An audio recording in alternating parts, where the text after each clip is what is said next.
أشهد أن لا إله إلا الله وحده لا شريك له ونشهد أن محمدًا عبده ورسوله. أعوذ بالله السميع العليم من الشيطان الرجيم. بسم الله الرحمن الرحيم. يا أيها الذين آمنوا اتقوا الله حق تقاته ولا تموتن إلا وأنتم مسلمون. يا أيها الناس اتقوا ربكم الذي خلقكم من نفس واحدة وخلق منها زوجها وبث منهما رجالا كثيرا ونساء واتقوا الله الذي تساءلون به والأرحام إن الله كان عليكم رقيبا. يا أيها الذين آمنوا اتقوا الله وقولوا قولا سديدا يصلح لكم أعمالكم ويغفر لكم ذنوبكم ومن يطع الله ورسوله فقد فاز فوزا عظيما. أما بعد فإن خير الحديث كتاب الله وخير الهدي هدي محمد صلى الله عليه وسلم وشر الأمور محدثاتها وكل محدثة بدعة وكل بدعة ضلالة وكل ضلالة في النار. فأعوذ بالله السميع العليم من الشيطان الرجيم. بسم الله الرحمن الرحيم. خذ من أموالهم صدقة تطهرهم وتزكيهم بها وصل عليهم إن صلاتك سكن لهم. رب اشرح لي صدري ويسر لي أمري واحلل عقدة من لساني يفقهوا قولي. اللهم رب زدني علما.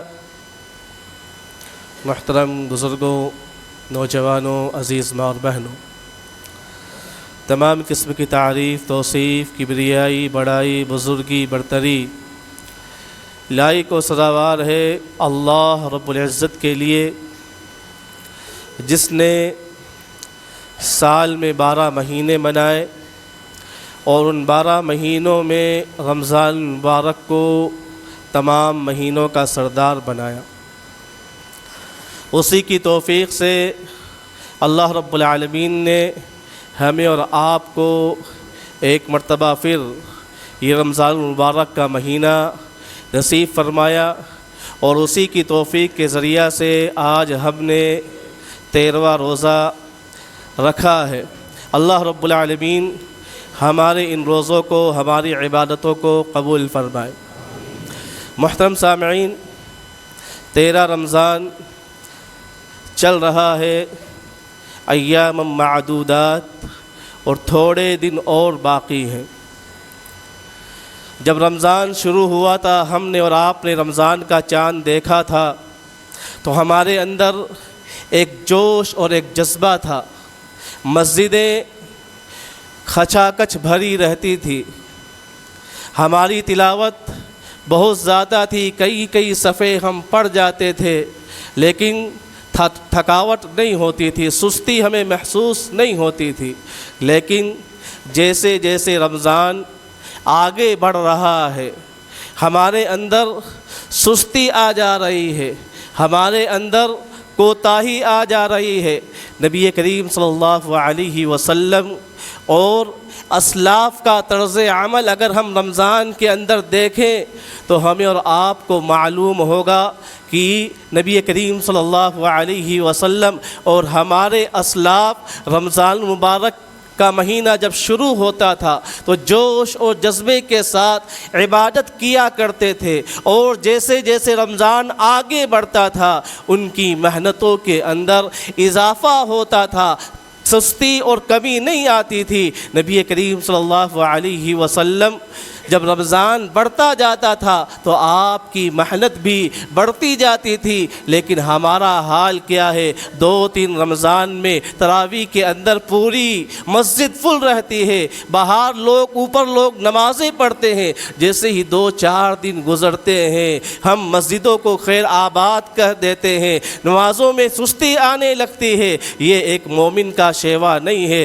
اللہ رب العالمین نے ہمیں اور آپ کو یہ مہینہ عطا کیا ہے، اس کا ایک ایک لمحہ، ایک ایک گھڑی ایک مومن کے لیے قیمتی ہوا کرتی ہے، اس لیے ایک مومن کبھی سستی کا شکار نہیں ہوتا ہے، بلکہ اس مہینے میں جیسے جیسے یہ ایام بڑھتے ہیں اس کی محنت کے اندر اور بڑھوتری ہونی چاہیے، اس کی عبادتوں کے اندر اور جذبہ اور شوق ہونا چاہیے، اور اس لگن اور اس شوق اور اس جذبے کے ساتھ اس کو عبادت کرنی چاہیے کہ ہو سکتا ہے یہ میرا آخری رمضان ہو اور اگلا رمضان مجھے نصیب ہو کہ نہ ہو۔ اس جذبے کے ساتھ اگر آپ عبادت کریں گے، نمازیں پڑھیں گے، قرآن کی تلاوت کریں گے تو یقیناً آپ کو عبادتوں کا مزہ آئے گا، نماز کی لذت آپ کو محسوس ہوگی، تلاوت کی مٹھاس اور اس کی شیرینی آپ محسوس کریں گے۔ اگر آپ کا یہ جذبہ ہے تو آپ کو سستی محسوس نہیں ہوگی، بلکہ آپ اور دل لگی کے ساتھ، دل جمعی کے ساتھ اور یکجہتی کے ساتھ اس عبادت کو انجام دیں گے۔ تو ایام معدودات، گنتی کے چند دن باقی بچے ہیں، لہذا اے مسلمانوں سستی کو دور کرو اور محنت اور جذبے اور شوق کو اپنے اندر معجزن کرو، اور شوق اور جذبے کے ساتھ جو بقیہ ایام بچے ہیں ان کے اندر محنت کرو۔ اللہ رب العالمین ہم تمام لوگوں کو بقیہ ایام کی قدر کرنے اور اس کے اندر زیادہ سے زیادہ عبادتیں کرنے کی توفیق نصیب فرمائے۔ اللہ رب العالمین ہم تمام لوگوں کو سستی اور کاہلی سے بچائے اور دور رکھے۔ محترم سامعین، رمضان المبارک کے مہینے میں ہم اور آپ اسلام کا تیسرا رکن جسے ہم اور آپ زکوٰۃ کے نام سے جانتے ہیں، مسلمان اس رمضان المبارک کے مہینے کے اندر اپنے اموال کی زکوٰۃ نکالتے ہیں۔ زکوٰۃ کے معنی ہوتا ہے پاک کرنا، صاف کرنا، بابرکت ہونا۔ زکوٰۃ کو زکوٰۃ اس لیے کہا جاتا ہے کہ زکوٰۃ دینے سے زکوٰۃ دینے والے کا نفس کا تزکیہ ہوتا ہے، اس کا دل، اس کا جسم پاک ہوتا ہے، مال کی حرص سے، حسد سے اور ہمدردی کا جذبہ اس کے اندر آتا ہے، اور مال جس کی وہ زکوٰۃ نکال رہا ہے وہ بھی پاک و صاف ہوتا ہے، اس کے اندر بھی برکت آتی ہے، وہ بابرکت ہو جاتا ہے۔ زکوٰۃ صاحب نصاب پر مخصوص ایام میں، مخصوص مقدار میں، مخصوص لوگوں کو دینا واجب اور ضروری ہے۔ مخصوص مال میں، مخصوص دنوں میں، مخصوص لوگوں کو دینا واجب اور ضروری ہے۔ مخصوص کیا ہے؟ آپ کو سال میں ایک مرتبہ آپ کی ملکیت جس مال کے اوپر ہے اس کے اوپر سال گزر جائے، اس کے اوپر سال گزر جائے، اس میں سے 40واں حصہ 2.5% آپ کو جو لوگ مستحق ہیں ان کو دینا واجب اور ضروری ہے، جب آپ کے پاس اتنا مال ہو کہ وہ نصاب کو پہنچ جائے۔ زکوٰۃ یہ اسلام کا تیسرا رکن ہے۔ اگر کوئی آدمی اس کا انکار کرے یا اس کو ادا کرنے سے گریز کرے، اس میں سستی اور کوتاہی کرے تو اللہ رب العالمین کی نگاہ میں مجرم ہے۔ نبی کریم صلی اللہ علیہ وسلم نے فرمایا بنی الاسلام علی 5 کہ اسلام کی بنیاد 5 چیزوں پر ہے: شہادت اللہ الہ الا اللہ وان محمد رسول اللہ، اس بات کی گواہی دینا کہ اللہ کے علاوہ کوئی معبود نہیں اور محمد صلی اللہ علیہ وسلم اللہ کے بندے اور اس کے رسول ہے، وإقام الصلاۃ، نماز قائم کرنا، وإیتاء الزکاۃ، اور زکوٰۃ دینا۔ تو اسلام کے 5 ارکانوں میں سے ایک رکن ہے، تو گویا اگر کوئی اس کا انکار کرے اور مالدار ہونے کے باوجود، نصاب والا ہونے کے باوجود اگر وہ اس کو ادا نہیں کرتا ہے تو گویا اسلام کے ایک پلر کو، ایک عمارت جس کے اوپر یہ عمارت کھڑی ہے اس ایک پلر کو گرا دے گا تو گویا وہ اسلام کو منہدم کر رہا ہے، تو وہ اللہ رب العالمین کی نگاہ میں کیا ہے؟ گناہ گار ہے۔ زکوٰۃ سونے چاندی نقدی، اسی طریقے سے آدمی کوئی تجارت کرتا ہے اس کے اندر، یا زراعتی کھیتی باڑی کے اندر بھی واجب اور ضروری قرار دی گئی ہے۔ سونے کا نصاب کیا ہے؟ نبی کریم صلی اللہ علیہ وسلم نے فرمایا جب کسی کے پاس سونا 7.5 تولہ ہو جائے، 7.5 تولہ یہ 85 گرام کا ہوتا ہے۔ 7.5 تولہ اگر کسی کے پاس سونا ہے، 85 گرام کسی کے پاس سونا ہے، اور اس کے اوپر سال گزر جائے، 1 سال تک وہ اس کے پاس پڑا رہا، 1 سال گزرنے کے بعد اس کے اوپر 40واں حصہ یعنی 2.5% اس کو زکوٰۃ نکالنی ہے۔ چاندی کا نصاب 52.5 تولہ یعنی 595 گرام کسی کے پاس چاندی ہے، اور 1 سال اس کے اوپر گزر گیا ہے تو اس کو اس میں سے 40واں حصہ زکوٰۃ نکالنا واجب اور ضروری ہے۔ نقدی کرنسی، اس کے اندر علماء کرام کا اختلاف رہا ہے کہ اگر نقدی کرنسی اس کے پاس، روپیہ اس کے پاس 7.5 تولہ سونے کے برابر ہے اور اس کے اوپر 1 سال گزر گیا ہے تو اس کے اوپر زکوٰۃ واجب ہو جاتی ہے۔ لیکن علماء اکرام نے راجح قول اس کو قرار دیا ہے کہ اگر کسی کے پاس اتنی رقم ہو جو 52.5 تولہ چاندی کے برابر پہنچ جائے تو اس کو زکوٰۃ نکالنا واجب اور ضروری ہو جاتی ہے۔ تو لہذا جس کے پاس چاندی یعنی 52.5 تولہ چاندی کے برابر پیسہ موجود ہے اور اس کے اوپر 1 سال گزر گیا ہے تو اس میں اس کو زکوٰۃ نکالنا واجب اور ضروری ہے۔ علماء کرام نے سونے اور چاندی کے نصاب میں سے چاندی کو مقدم کیا ہے، کیونکہ چاندی کا نصاب مقدم کرنے میں فقراء اور مساکین اور جو زکوٰۃ کے مستحق ہے ان کا فائدہ نظر آتا ہے۔ لہذا جس کسی کے پاس بھی 52.5 تولہ چاندی کے بغیر نقد ہے، روپیہ پیسہ موجود ہے، تو اس کو اپنی زکوٰۃ نکالنا واجب و ضروری ہو جاتا ہے۔ وہ اس میں سے 40واں حصہ یعنی 2.5% زکوٰۃ ضرور نکالے۔ زکوٰۃ یہ اللہ رب العالمین کا حکم ہے، اللہ رب العالمین نے حکم دیا ہے، لہذا مالداروں سے یہ زکوٰۃ لی جائے گی، اور جو غریب اور فقیر ہیں اور اسی طریقے سے جو زکوٰۃ کے 8 مصارف ہیں ان کو دینا واجب اور ضروری ہے۔ زکوٰۃ دینے کا فائدہ کیا ہے؟ زکوٰۃ دینے کا فائدہ یہ ہے کہ اللہ رب العالمین نے مال کی تقسیم اپنے پاس رکھی ہے۔ کسی کو اللہ رب العالمین مال زیادہ دیتا ہے، کسی کو کم دیتا ہے۔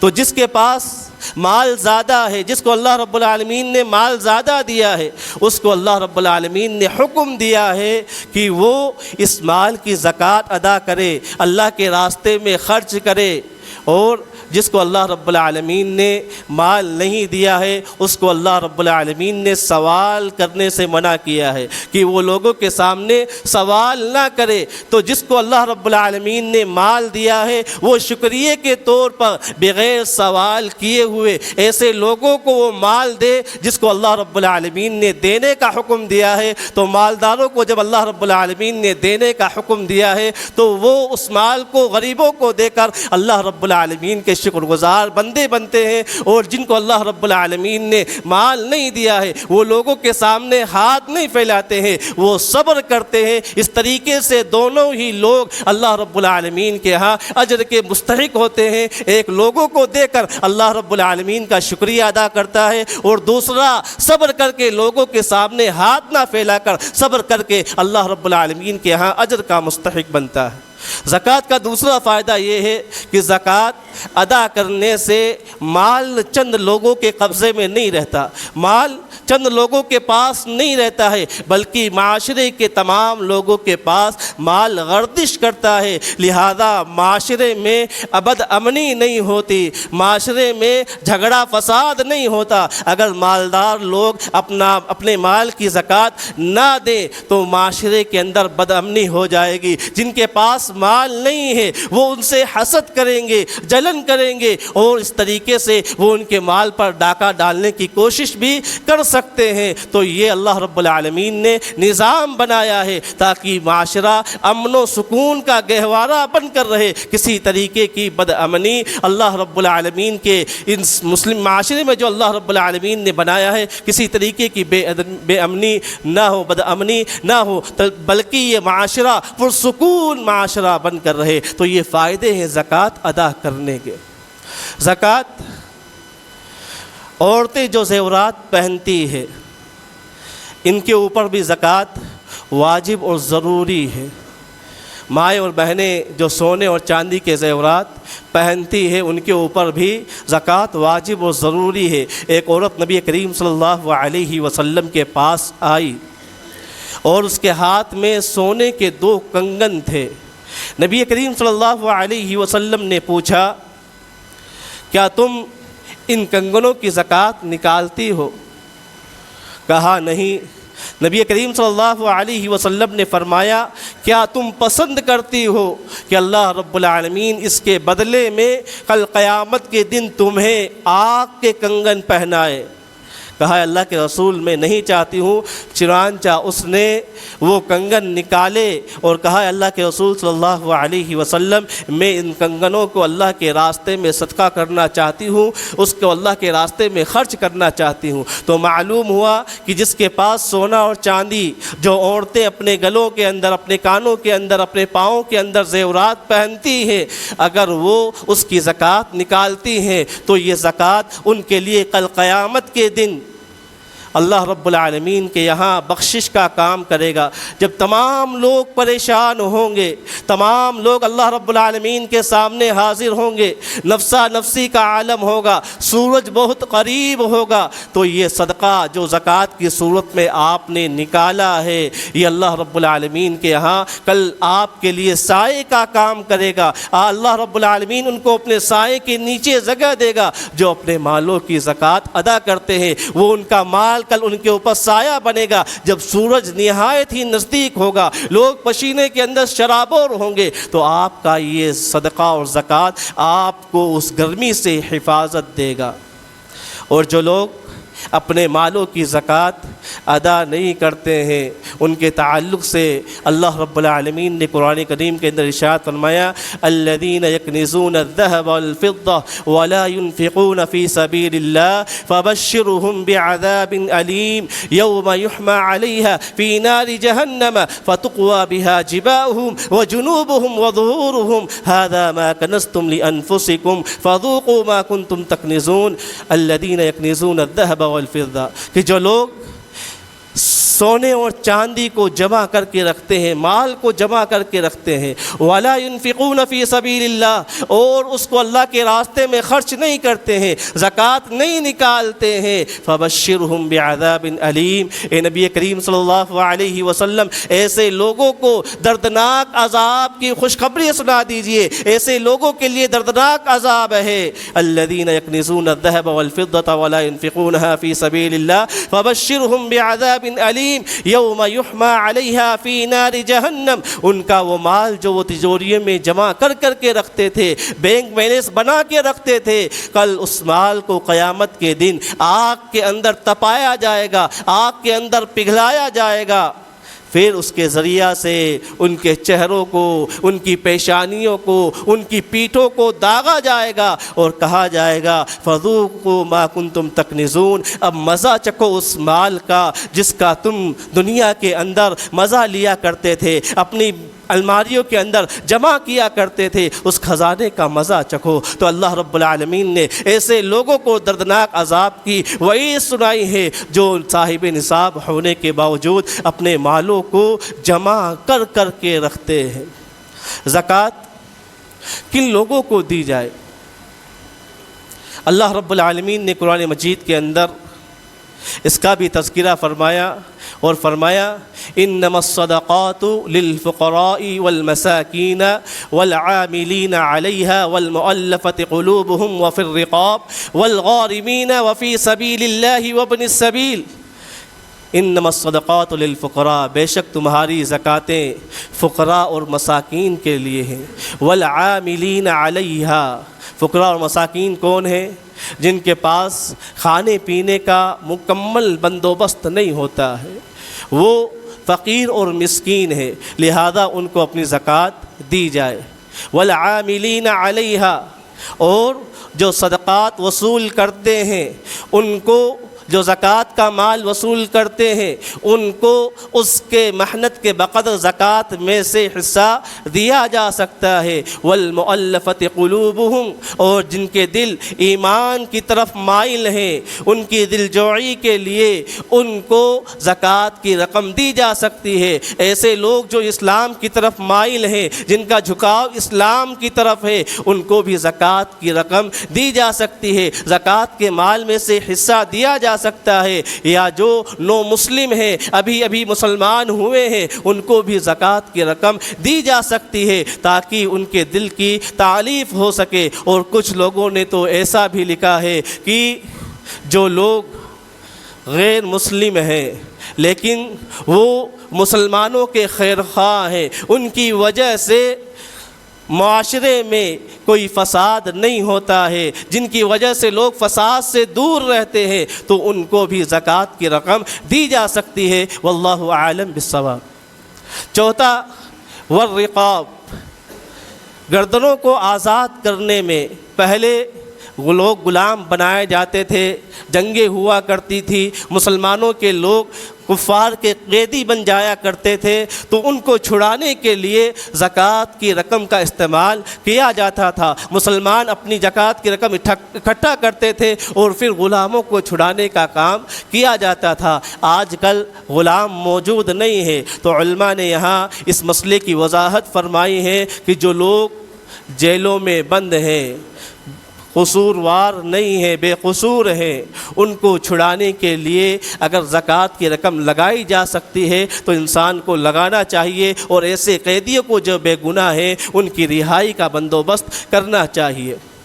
اس کے بعد اللہ رب العالمین نے فرمایا فی الرقاب والغارمین، قرض دار جس نے زائد ضرورت کے لیے اپنا معاملہ حل کرنے کے لیے، جائز ضرورت کو پورا کرنے کے لیے کسی سے قرض لیا، لیکن اب قرض کی ادائیگی نہیں کر پا رہا ہے، اتنا بے بس اور لاچار ہے کہ قرض ادا نہیں کر پا رہا ہے، اس نے اپنی جائز ضرورتوں کو پورا کرنے کے لیے قرض لیا ہے، تو ایسے مقروض کو بھی قرض کی ادائیگی کے لیے رقم دی جا سکتی ہے تاکہ وہ اس زکوٰۃ کی رقم کو اپنے پاس اپنی ملکیت میں رہ کر اپنا قرض ادا کرے۔ تو جو لوگ مقروض ہیں اور جائز ضرورتوں کے لیے انہوں نے اپنا قرض لیا ہے، وہ اپنا قرض اتارنے کے لیے زکوٰۃ کی رقم لے سکتے ہیں، ایسے لوگوں کو بھی زکوٰۃ دی جا سکتی ہے۔ وفی الرقاب وابن السبیل والغارمین وابن السبیل وفی سبیل اللہ، اور اللہ کے راستے میں، اللہ کے راستے میں سے مراد جہاد فی سبیل اللہ بھی ہے، اور وہ دینی مدارس جن کے اندر طلبہ دین کی تعلیم حاصل کرتے ہیں اور دین اسلام کی نشر و اشاعت اور تبلیغ کا سبب بنتے ہیں، ایسے مدارس کو بھی زکوٰۃ کی رقم ادا کرنا واجب اور ضروری ہے۔ وابن السبیل، اور مسافر جو اپنے سفر کے اندر ہو اور اس کا مال ختم ہو گیا ہو اور اس نے سفر جائز کام کے لیے شروع کیا ہو، اس کی رقم اس کے پاس ختم ہو گئی ہو، تو ایسے مسافر کو جس کی رقم ختم ہو گئی ہے، وہ اس کے گھر پہنچنے کا بندوبست نہیں ہے، تو ایسے آدمی کو بھی زکوٰۃ دی جا سکتی ہے۔ جو مسافر ہو، مسافر کو بھی اللہ رب العالمین نے مستحق بنایا ہے کہ وہ زکوٰۃ کی رقم لے سکتا ہے۔ تو یہ زکوٰۃ کے کچھ مسائل تھے جو سرسری اور مختصر طور پر میں نے آپ کے سامنے بیان فرمائے ہیں۔ کچھ زکوٰۃ کے مسائل ایسے ہیں جو بہت ہی پیچیدہ ہیں۔ مثلا ہم اور آپ مکان لیتے ہیں، اپنے رہنے کے لیے لیتے ہیں، تو اس کے اندر زکوٰۃ نہیں ہے۔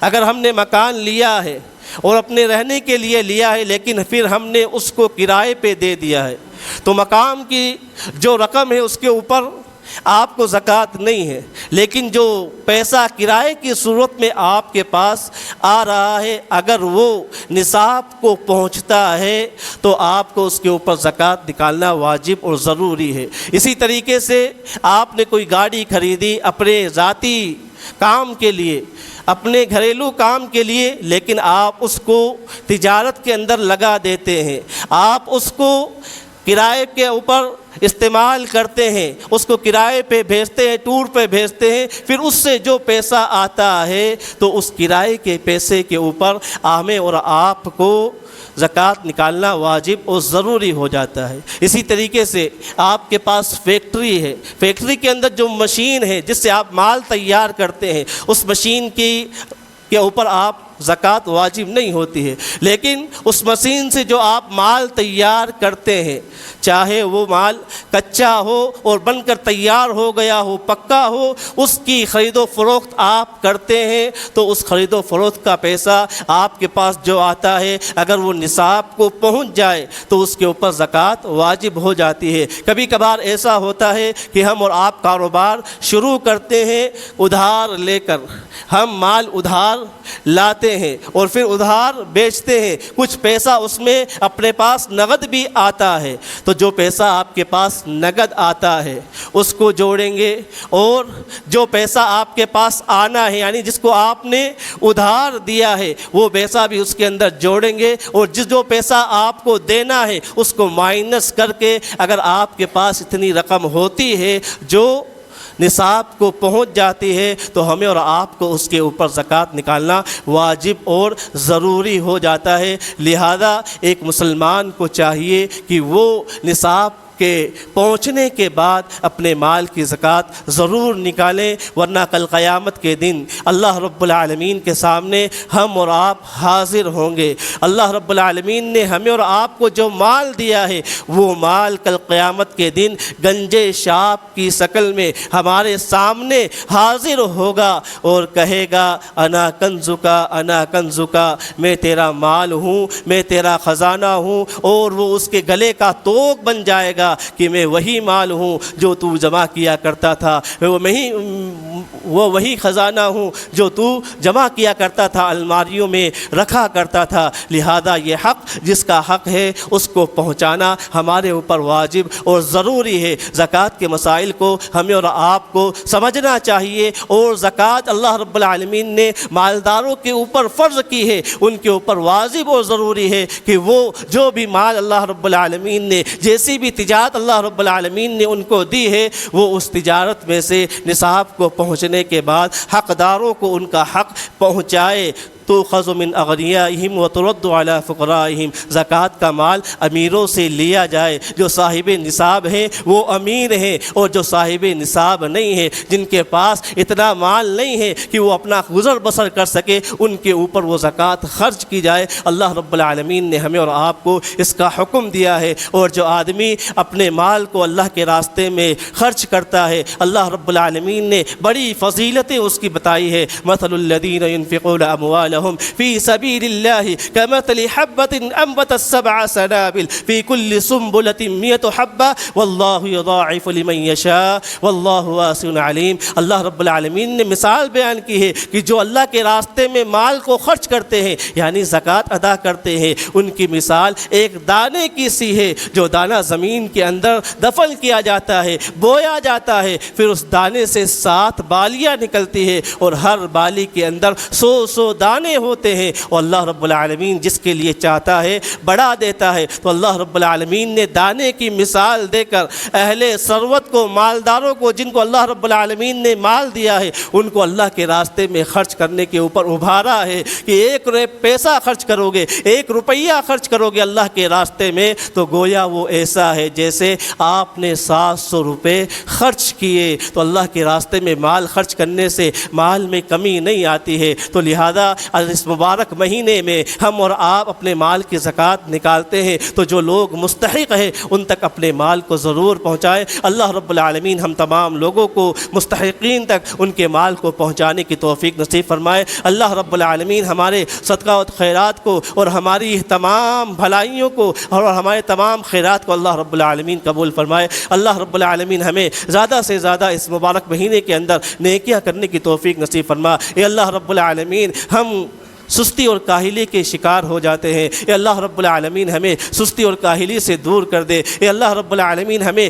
مجاہدہ کرنے والا بنا دے۔ اے اللہ رب العالمین ہمیں محنتیں کرنے والا بنا دے تاکہ ہم جد و جہد کے ساتھ محنت کے ساتھ اچھی طریقے سے تیری عبادت کر سکیں۔ اے اللہ رب العالمین چند ایام اور بچے ہیں، ان ایام کے اندر ہمیں زیادہ سے زیادہ تیری طرف رجوع کرنے والا بنا دے۔ اے اللہ رب العالمین تو ہمیں اپنے مقربین بندوں میں سے بنا لے۔ اے اللہ رب العالمین جب تک تو ہمیں زندہ رکھنا، ایمان کے اوپر زندہ رکھنا۔ اے اللہ رب العالمین ہم میں سے جو لوگ وفات پا چکے ہیں تو ان کی قبروں کو نور سے بھر دے۔ اے اللہ رب العالمین تو ان کی معافی فرما دے۔ اے اللہ رب العالمین تو ان کو جنت کے اندر اعلیٰ سے اعلیٰ مقام عطا فرما دے۔ اقول قولی ھذا استغفر اللہ لی ولکم ولسائر المسلمین آمین تقبل یا رب العالمین۔